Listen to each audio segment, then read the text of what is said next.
Voilà, donc on arrive toujours dans notre thème mercatique et consommateur à une deuxième question de gestion. La mercatique cherche-t-elle à répondre aux besoins des consommateurs ou à les influencer?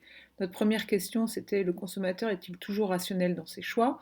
On avait vu l'acte d'achat et l'expérience de consommation. Maintenant, on va voir si ce marketing, cette mercatique, elle répond aux besoins des consommateurs ou elle cherche à les influencer. On va avoir un autre chapitre, donc un troisième chapitre, le recueil et l'analyse des informations mercatique. Alors, quel est le rôle de la veille mercatique et commerciale? Le mot veille, c'est un mot que vous avez déjà vu l'année dernière en management. Donc, par définition, cela consiste pour les organisations en une observation systématique, permanente et organisée des marchés, des concurrents et des consommateurs. Donc le marché, là où il y a l'échange, le lieu de l'offre, où se rencontrent l'offre et la demande, c'est-à-dire l'offre de produits et de services des entreprises, la demande des consommateurs. Donc on va observer ces marchés de façon systématique et permanente. L'objectif de cette veille, c'est de favoriser le développement de l'entreprise, qu'il puisse réduire les incertitudes, comment ce marché va-t-il se comporter à l'avenir. On va pouvoir prendre des décisions mercatiques, de nouveaux marchés sont en train d'émerger, donc on va anticiper les évolutions de ce marché. Et les outils pour cela, ce sont les sources documentaires, un certain nombre de documents, des études spécifiques, des études de clientèle, ce qu'on va appeler des études de marché, sur lesquelles on va regarder les concurrents, l'offre et la demande, et les distributeurs. Voilà, donc deux grands outils, les sources documentaires et puis les études spécifiques. Alors on va voir ça de plus près, quels sont ces outils de la veille mercatique commerciale. D'abord les sources documentaires. Voilà, la première chose que l'on fait pour faire une veille, on commence par regarder en interne, à travers tous nos rapports, par exemple rapport des ventes, on va regarder les statistiques de vente, l'évolution du chiffre d'affaires, on va faire attention à nos fichiers clients, quels sont les clients les plus importants, ceux qui consomment beaucoup, est-ce qu'il y a beaucoup de clients euh, qui, euh, qui, euh, qui restent longtemps dans l'entreprise, etc. Donc on va étudier tout ça.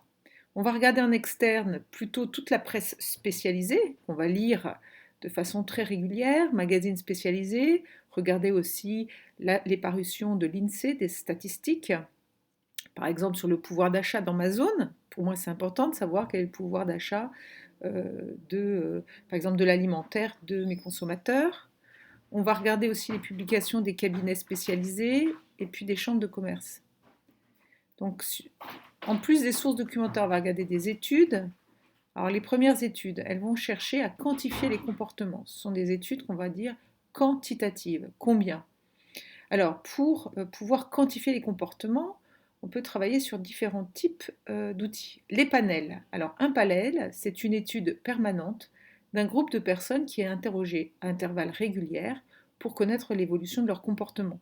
Souvent, on peut vous proposer de rentrer dans un panel de consommateurs pour un type de produit particulier. Vous serez d'ailleurs dédouané financièrement, mais on va vous interroger de façon permanente pour quantifier votre comportement, combien de produits vous achetez, dans quel lieu, combien de fois vous y allez, etc. On va quantifier votre comportement. Des enquêtes avec des études ponctuelles. Donc on va prendre un nombre limité de personnes, on va avec un échantillon qui sera représentatif. Parfois la taille de la cible est très importante. Si on fait une enquête sur les Français en général, il va falloir prendre un très grand échantillon. Et on va passer par des questionnaires. Donc vous passerez d'ailleurs sur votre projet par une petite enquête sous forme de questionnaire pour travailler sur votre projet. Après, il y a un autre type d'études, le recensement. Bon, le recensement de la population en France, c'est connu.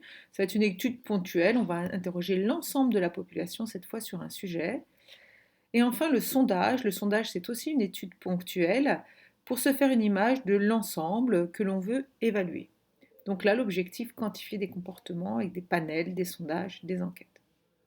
Si on veut qualifier les comportements, connaître en profondeur le comportement des consommateurs, pourquoi consomment-ils comme cela? Eh bien, il y a deux grands types d'outils. Les entretiens de groupe.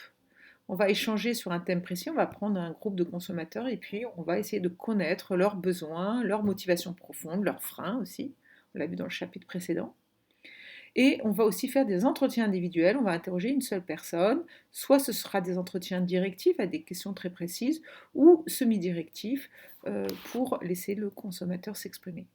Donc voilà les sources documentaires et les études avec les deux grands types d'études qui vont quantifier des comportements ou qui vont qualifier ces comportements. Alors, pour quelles raisons on va parler du système d'information mercatique est-il devenu indispensable? Alors, qu'est-ce que le SIM?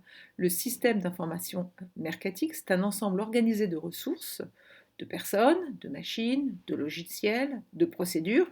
Donc ça, on revient à ce que c'est qu'un système d'information, management de première, pour produire des informations pertinentes, issues de sources internes et externes, on vient de voir, sources documentaires, sources issues d'études, pour que l'entreprise puisse prendre de bonnes décisions mercatiques. Donc voilà, ce système d'information va chercher à collecter, va chercher à stocker, à traiter et à diffuser des informations qui sont pertinentes, réalistes, fiables, pour pouvoir prendre de bonnes décisions. Alors on va collecter, traiter, stocker, diffuser des informations sur la concurrence, sur la clientèle, sur l'environnement.